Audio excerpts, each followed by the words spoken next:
Welcome to Power Up Podcast, the podcast that seeks to empower and dismantle, giving us the power and confidence to question, deconstruct, rebuild, and expand in life. I'm your host, Amma Rouge, voiceover and multidisciplinary artist, well-being advocate, food and book geek with over 14 years of movement-centered experience. I am your host, Ella Mesmer, artist, choreographer, yogi and coach with a passion for alchemy, creativity, transformation and workplace wellness. We recognise that we can't dismantle and empower or be empowered without first learning ourselves, diving deeper to unlearn the harmful, restrictive and unprogressive. It's an ongoing practice and journey for us all, which is why we created this podcast. Our show features guests doing the work to enlighten, deconstruct and power up in their own magical ways. We're going to be having conversations around the power of healing, transformation, well-being and creativity, and how they feed our personal and collective evolution, how they help us power up. It's with joy, it's with tears, it's with love, it's with everything in between that we also have some important news to share today, right, Amma? Yeah, some big news. I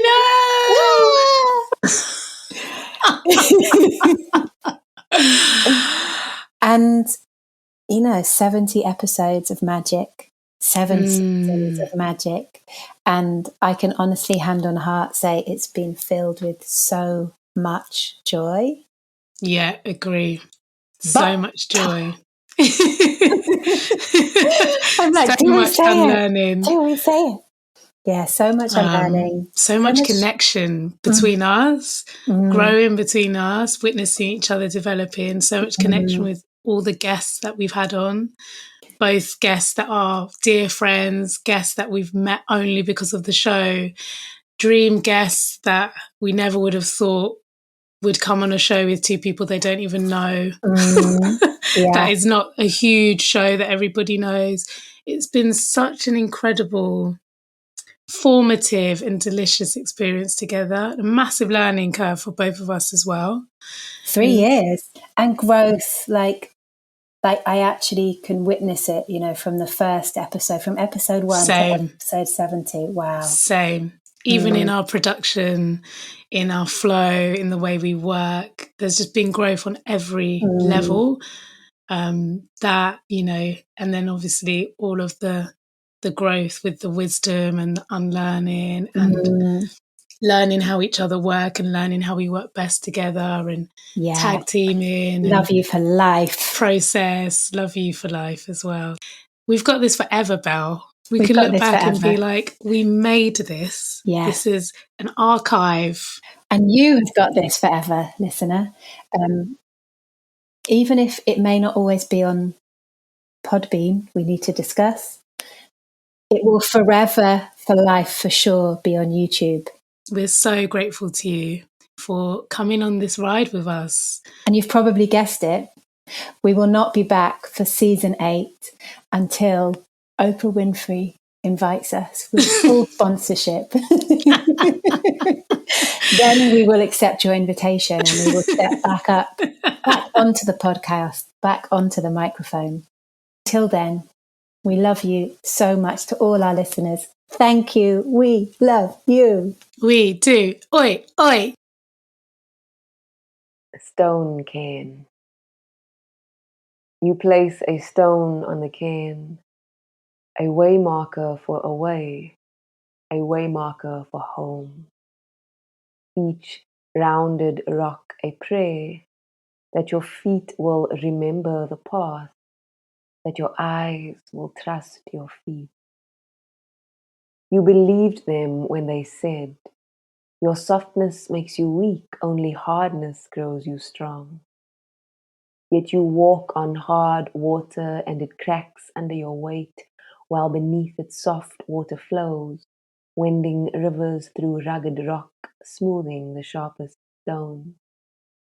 And the tree who bends with southeaster's breath grows slanted but sturdy it grows. while the tree who resists winds, whipping fits, breaks. How many gales have you known? And how many paths have your feet worn weary under the weight of another's stone story? Stoic and resolved to prove your strength as your soles crack and your eyes grow more distrustful with each strike of heel on dust. Somewhere in the distance, the water rushes a river and reeds catch the wind and sing to the slanted, sturdy growing trees. And here in front of the cairn, with a stone in your palm, you lay the story that was never yours on the pile, a waymarker for away, a waymarker for home. Toni Giselle Stuart works as a poet, performer, creative writing facilitator, and healer. Her work includes Krotoa-Eva's Suite, a Cape jazz poem in 3 movements with filmmaker Kurt Orderson, Poetry, Paramedics and Film with filmmaker and health researcher Leanne Brady, 2018. What the Water Remembers at Woordfees 2020, Forgetting and Memory with Vangile, gantsho and Vusumzi Ngxande at the Virtual National Arts Festival 2020. She has an MA Writer-Teacher distinction from Goldsmiths, University of London, where she was a 2014-2015 Chevening Scholar. Welcome, Toni. It's good to have you in the house. Hello, it's so good to be here. Thank you both. Thank you so much for agreeing to come and chat with us. I'm so excited. And for anyone who doesn't know what Toni looks like or can't see Toni right now, well, you can't unless you're on the pod. Toni's got the most amazing dimples in the world. And I'm just totally just wanting to dive into them and swim. I love dimples.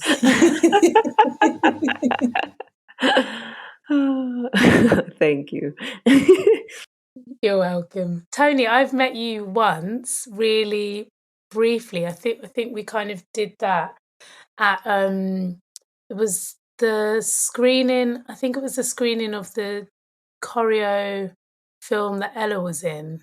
And then now to be chatting with you. Can you tell us a bit about your journey into poetry and, you know, your journey and relationship with words? And you mentioned listening through writing. What do you mean by that? It's so wonderful to be here. Thank you. And also, Ella, the last time I saw Ella in person, we both had short hair, and now we both have super long hair. It's so fun. So fun. Wow, yeah. So I have always been confident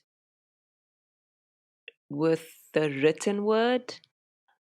I haven't always been confident speaking words. And that's been a real journey into myself and into my voice. And my journey into poetry started at school when I was 15. I remember we had an exercise in like a grade 9 English class.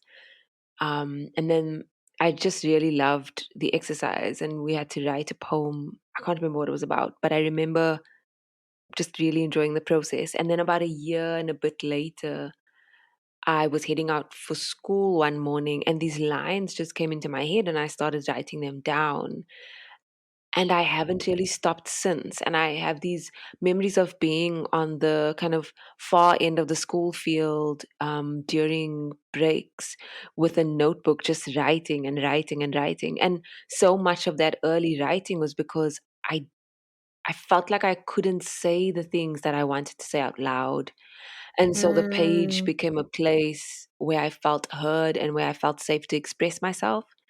And then I had teachers. I remember having an accounting teacher who kind of read my poems one day, and she was just effusively so encouraging and said, "This is amazing, and you must keep writing." And I remember kind of going through a stage of not knowing what I wanted to do towards the end of school, like not having a clear idea. And in my final year, I just had this sort of like, how I really want to write. Like I'd love to be a poet, but how do I do that? Like how do I do that and make money? And then I thought to myself, well, what career will allow me to get to write and get paid. And so I studied journalism and I worked as a journalist, and I was always writing poetry along the side. And when I walked in to do my internship in my second year at a newsroom in Cape Town, one of my colleagues was also a poet, and she and her boyfriend, who's now a husband, started a independent kind of record label / arts organization. And so we were organizing poetry and music events, and so I did that for years, Amazing. and it kind of just grew from there. And the joys of Cape Town, and kind of the joys of the early 2000s, is that there was just so much interdisciplinary work happening, and that always happens in South Africa. It's very different to my experience in London, where things tend to be in silos, and then interdisciplinary work is like a thing. Whereas over here, like Right. everyone's in the same space, everyone's doing things together. Amazing. Yeah. Yeah, and then you said I think you'd asked about listening. You asked, Listening what with did you words. We listening just with words? love that. So for me, writing is the act of listening to oneself. And what I mean by that is that when we give ourselves over to the page, and when we're journaling, when we're free writing, you get to a place where you kind of, the mind is out of the way. Um Mm. and you just allow whatever is in you to come through. And so it becomes an act of hearing what's actually moving for you inside. And it becomes an act of meeting yourself in new ways, and in new um in new ways. And so for me, writing is listening first. And I think, Mm. because I teach and facilitate workshops, I'm really always trying to create spaces where people can find that trust to drop and hear themselves. um because the act of sitting down to write is the last step in a much longer process. School kind of taught us things the wrong way around.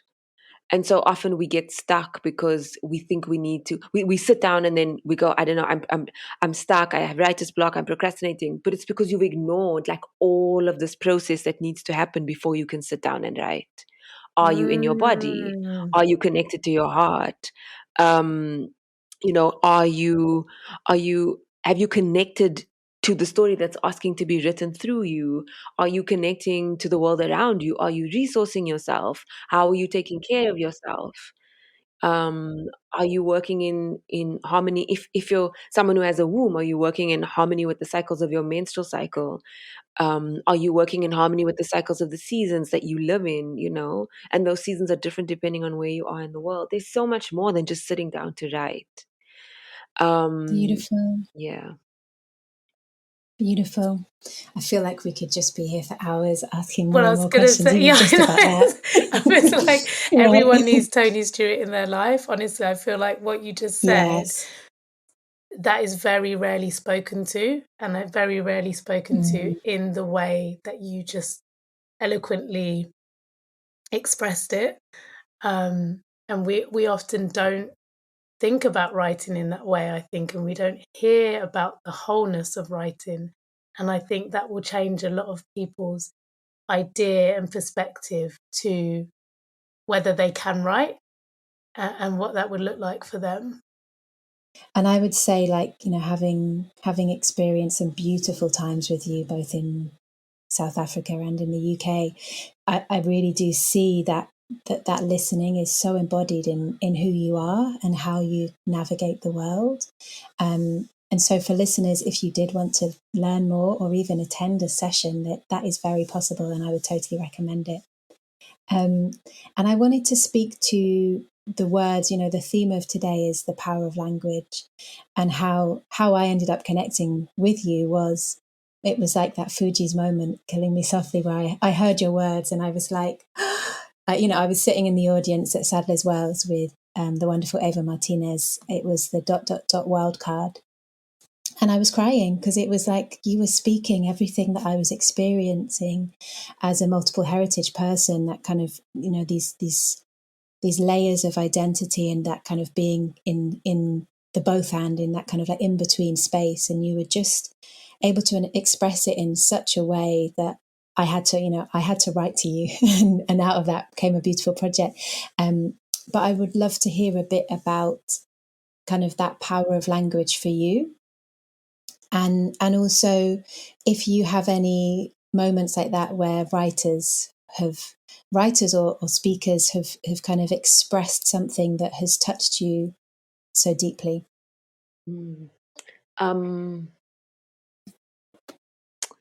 Three poets come to mind. So the first is Anis Mojgani, who I saw perform at the Badilisha Poetry Festival in Cape Town years ago. And he performed this poem called Shake the Dust. And you can find it on YouTube. And there's this line, and there's so many lines, but the one was, for the 2-year-old who speaks half English and half God, shake the dust.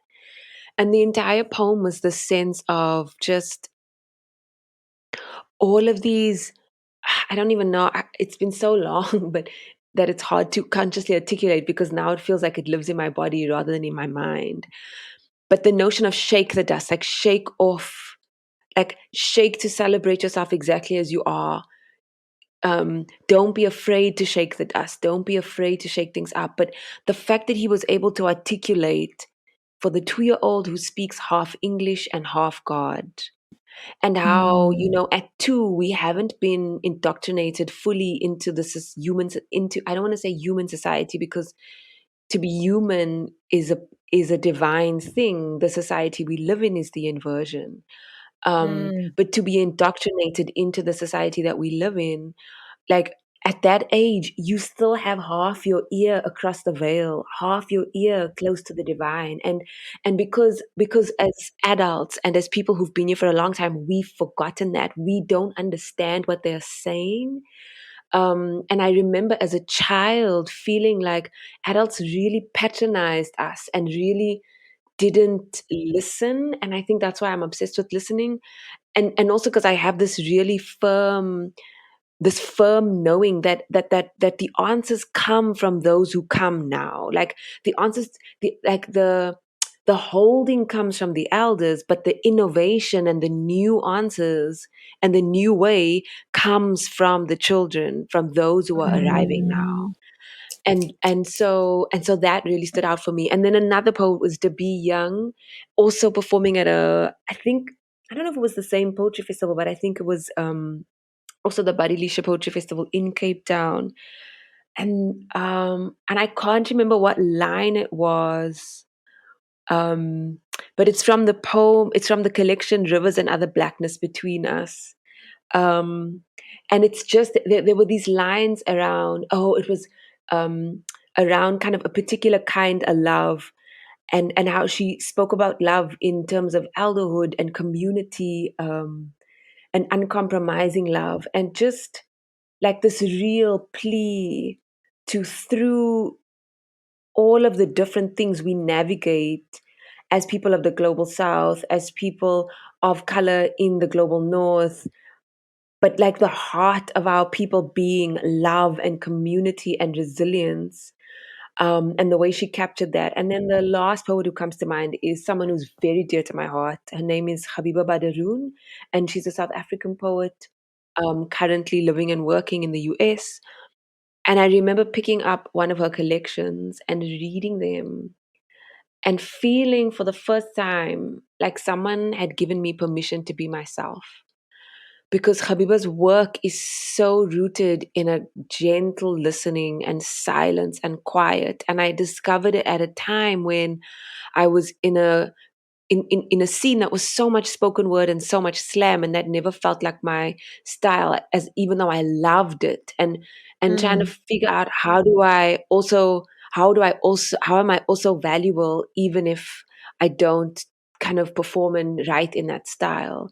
And then discovering that Habiba kind of comes from literally from the same area that I do in Cape Town. So like, grew up a few streets away from where my mom grew up. And yeah, and so really just like these three poets come to mind.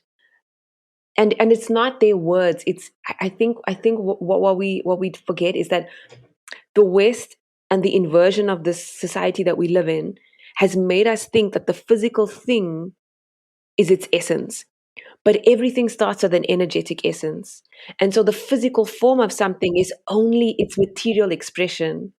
And partly where we get stuck as creatives is we're focusing on the end material expression, and we haven't connected to the intention, the energy, the spirit of a thing. And the writers whose words do that is because they're living and embodying the spirit of a thing, and then their words carry that essence.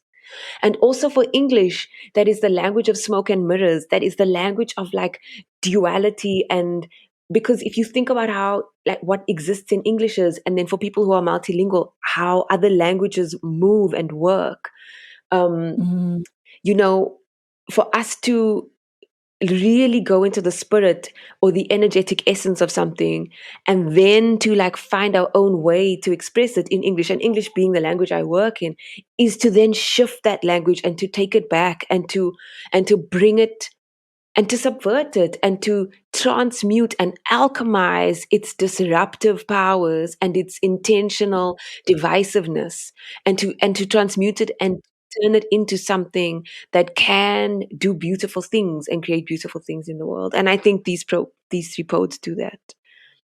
This conversation is just everything. Thank you two for being such incredible humans. I'm so full up to be existing in the world at the same time as both of you, and to be able to cross paths and have this. It is so precious, and it's going to shift a lot, I think, for me and a lot of people who are listening, because there's so much truth in what you just spoke, Toni. It's like I don't even want to ask the next question. I feel like we could just leave it there. Just all of that, let that permeate. Yeah, completely. Though the last question is important. But wow. Yes. So many things running through my mind right now, but I'm going to stay with what I was going to ask, because I think it's really timely. And we spoke a little bit about it off recording, which Ella knows I will say off air, which is not a term for podcasting. It's radio, but who knows what the podcasting term is. And we were talking about how you've recently shifted your business and the focus of your business, and you've changed the structure quite significantly to enable you to create more time for yourself, to center your writing practice, to be more in life and less in the working and the doing, to live more fully. And I feel like there are so many people at the moment who are starting to recognize that this is a non-negotiable for them, and that if they really want to live life as their most full self, that actually they need to create life on their own terms. Can you tell us a bit about what this new iteration or season of your life and your work looks like for you? So I want to share two fundamental things that happened which led to the shift. I think the shift's been coming for many years because I've kind of had a desire to write, and I have writing. I've been doing this for 11 years full time, and the premise has always been, how can I buy myself time to write?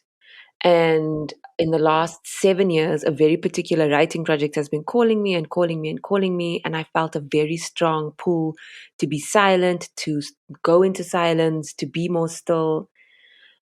And over the past 3 to 4 years, so many different things have happened, and so much healing and shifting and changing and growing and releasing and shedding. But two really key things happened that I feel like helped to make that shift. And then practical things happened that allowed me to kind of restructure the business.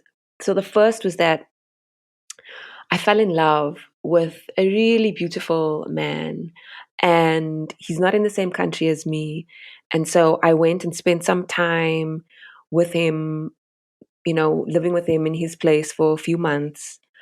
And while I was there, realizing that he works in a different way because he's a fisherman, he works on the ocean, and he'll kind of go out early in the morning and then come back in the day, and then he's done.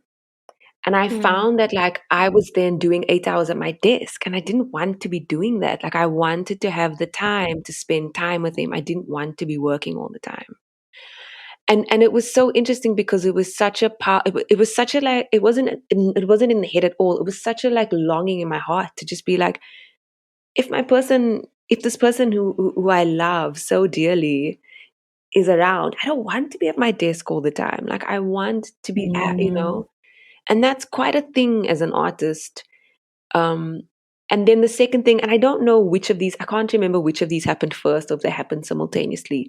But the other thing that happened is I through my healing journey, I started to understand that a big part of my motivation and drive as an artist is that I was looking for external validation through relationships, through friends, through people, and through my work.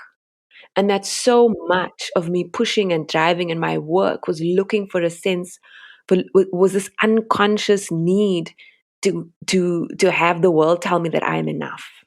And when I realized that, something shifted in me, and I was able to put down the need for my work to be my identity and the need for anything to be my identity, and really came home to the understanding that I am a soul who has incarnated in this body at this time for a very particular reason.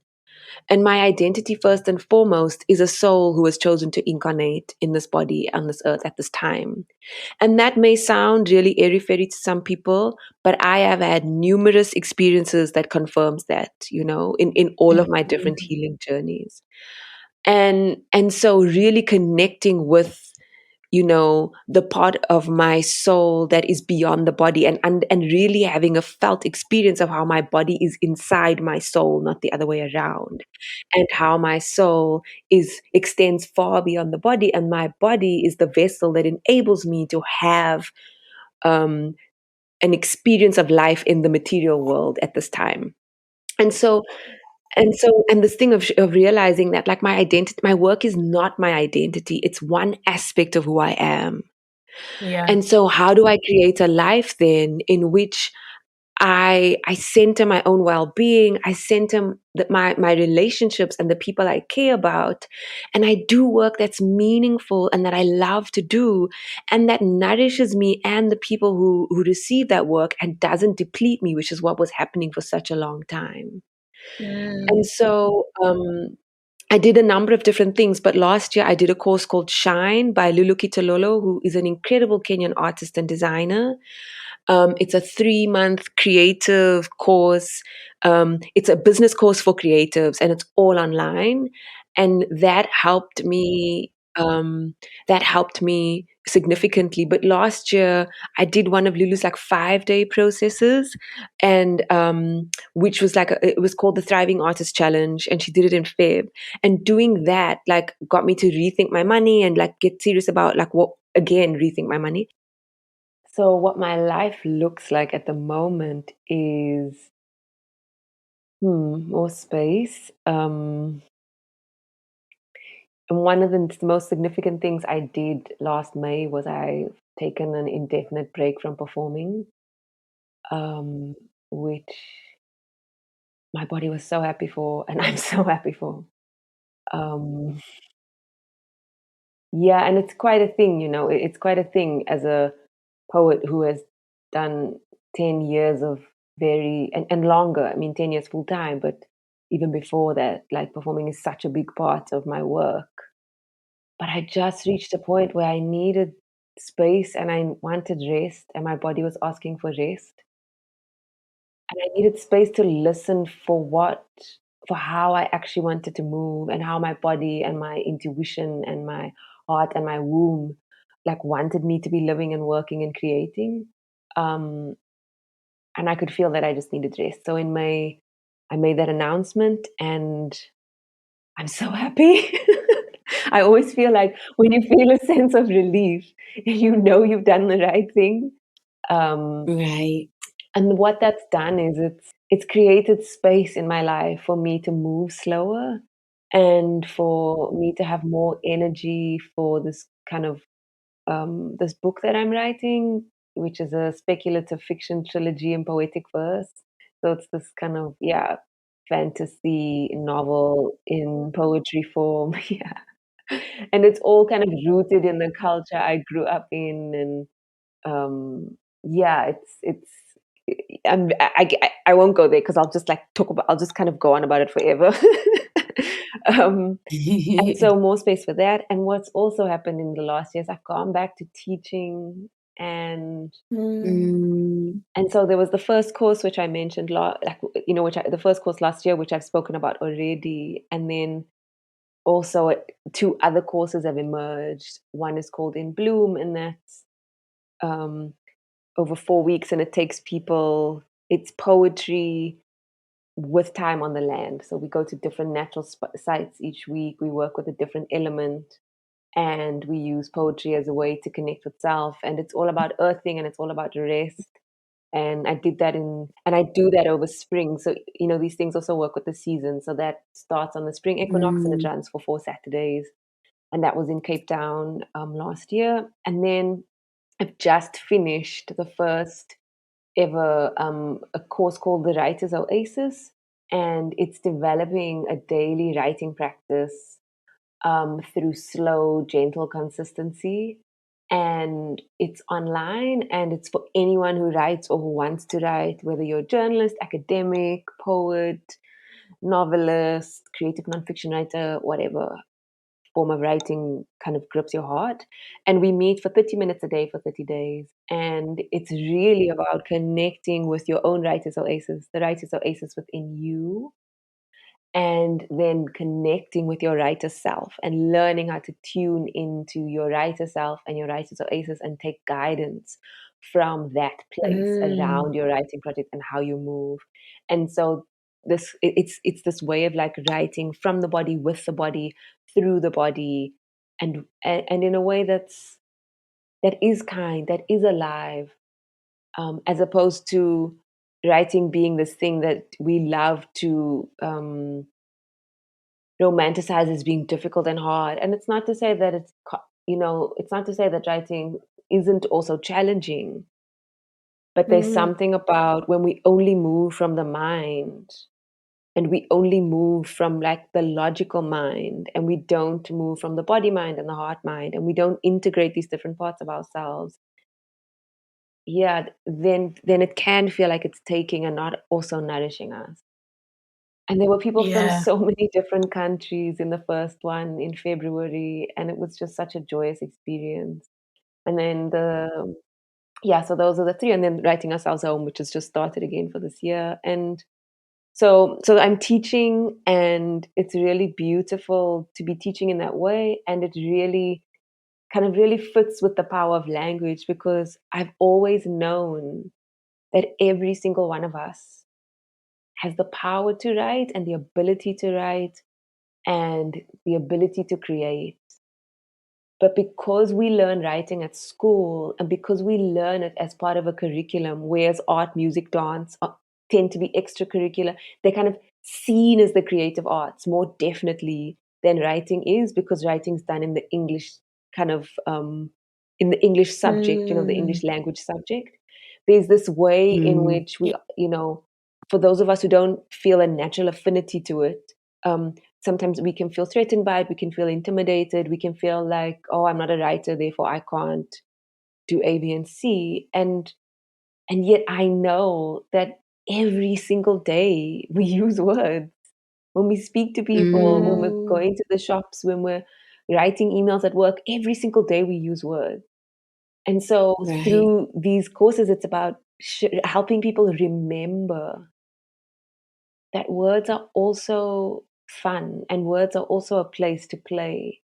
And that before anyone told us how we had, how we're supposed to speak, we were playing with words. Like Vusumzi Ngxande says, the 2-year-old who speaks half English and half God. Like when we were making sounds and experimenting and kind of making rhymes as children before we learned, things at school. And so to get back to that place of words as play and words as joy and words as fun, and just giving ourselves permission to explore what words are living within us. And then how do we then make these like slow, gentle connections and remember the pathways that exist in us for how to share what's within us with the world outside when we choose to do so. And also learning how to listen for when we don't want to share and know that that's okay. Like, we don't always have to write for publication. We don't always have to write to be sharing. It's also enough to write poems or write stories just for ourselves, for the joy of writing, in the same way that it's okay to just draw for the joy of for the joy of drawing, and to make clay pots for the joy of making clay pots, and to dance for the joy of dancing. Yeah. So And I that's also kind of, feel that that's healing. yes. And it's interesting because I feel like healing is so loaded in so many ways at the moment, and it's one of my teachers, her name's Ra Nomvula Busby of Divine Lotus, taught me that creative arts have always been the ways in which our ancestors transmuted and alchemized things. So when we gathered to kind of weave baskets or bead or knit, or when we gathered in the kitchen to bake or make what we like, there's this thing called watermeloen, which is like watermelon preserve. I don't know if you guys have this in your relevant kind of ancestral or your like backgrounds, where you take fruits and then you you crystallize them and preserve them, and so they kind of become their own thing. But I mean, in all of our cultures, right, we all have things of like gathering in the kitchen to cook together, or gathering to bake together, or like I come from a culture where we grew up doing events, so like we're all in the hall, setting up the hall, doing the decorations, and then you get to your 20s and you realize how to throw a fundraiser because you've been doing it since you were yay high, just watching people around you. That's another form of like, Yes. the healing happens through the making together. The healing happens through the making together. So true. And the spirit carries. Yes, the spirit carries, exactly. And there's something around how the creative arts can hold, and they take us into the body, whereas kind of traditional Western therapy can sometimes keep us stuck in the mind. And again, there's no either or. It's for me, it's always both and it's recognizing that we need all forms. And so this kind of coming back to teaching has been such a gift, because when I was 10, it was the first thing I ever wanted to do, was to teach, actually. Like, it was like the first thing I Wow. wanted to do with my life.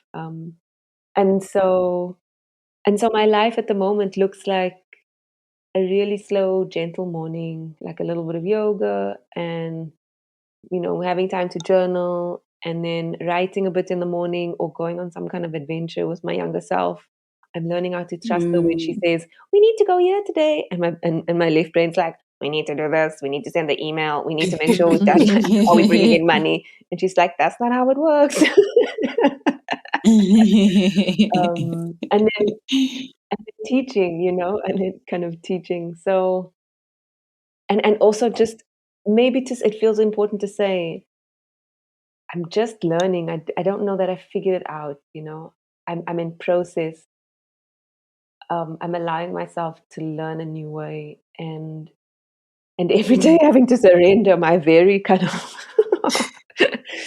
like, Ella's worked with me, like we're both very similar. Like, we like our notebooks and we like our lists, and we're very organized in good ways, and I'm having to Yeah. learn how to forgo some of that in order to like allow more play, and allow more trust, and allow more rest. I nap every day. Like, I sleep quite a bit in the evenings. I'm like early to bed, early to rise, but I always nap in the day. My body always needs it.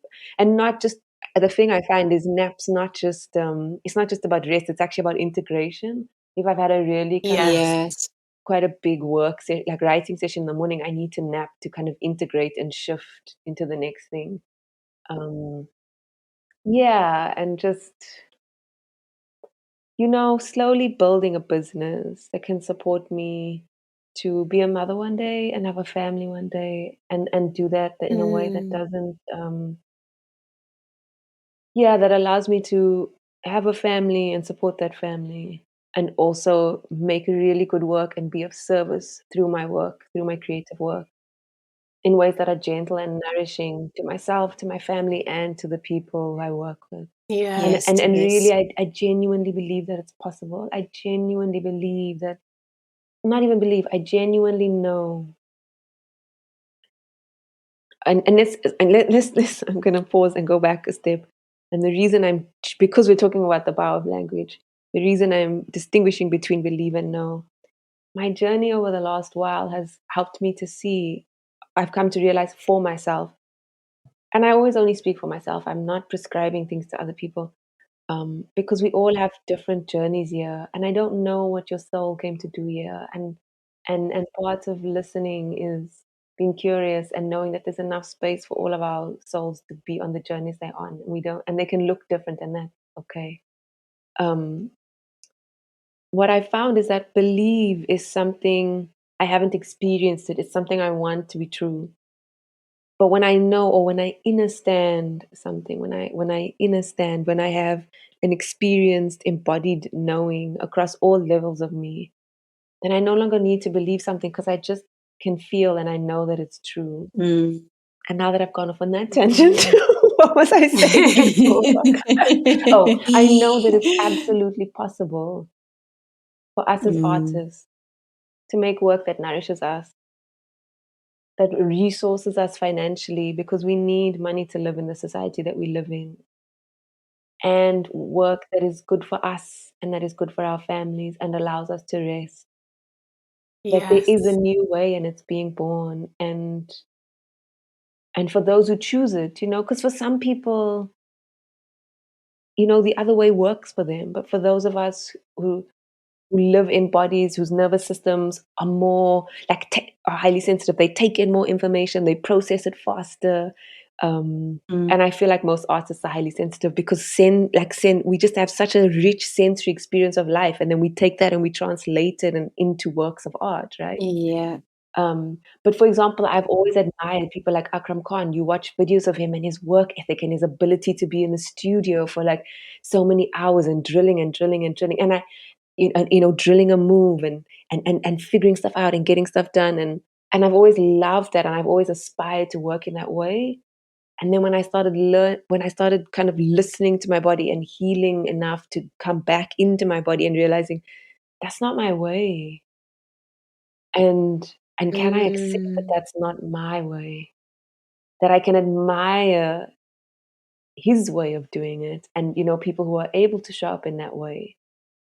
And can I rest into and surrender to the fact that my way looks different and feels different, and that there's space enough for all of it, and that we could still be successful on our own terms, and that actually success is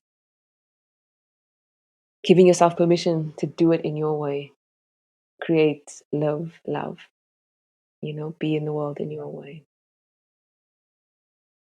A massive thank you to all the listeners who have reached out to both Ella and I to tell us how much you're loving the show, what your feels have been about it, what your takeaways have been. So many people have said this is an integral part of their Sunday.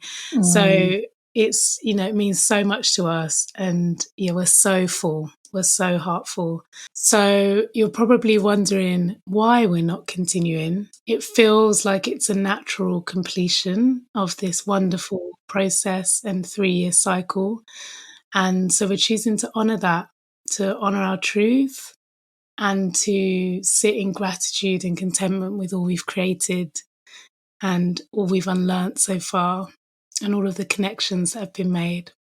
And I would just say, to add, the unlearning and the really being authentic to our highest good of, it really feels like we've honoured and created something so magical.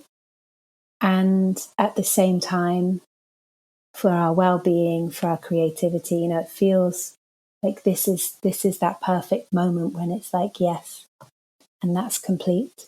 Again, not to say that Oprah Winfrey, when you invite us back, we will definitely be saying yes.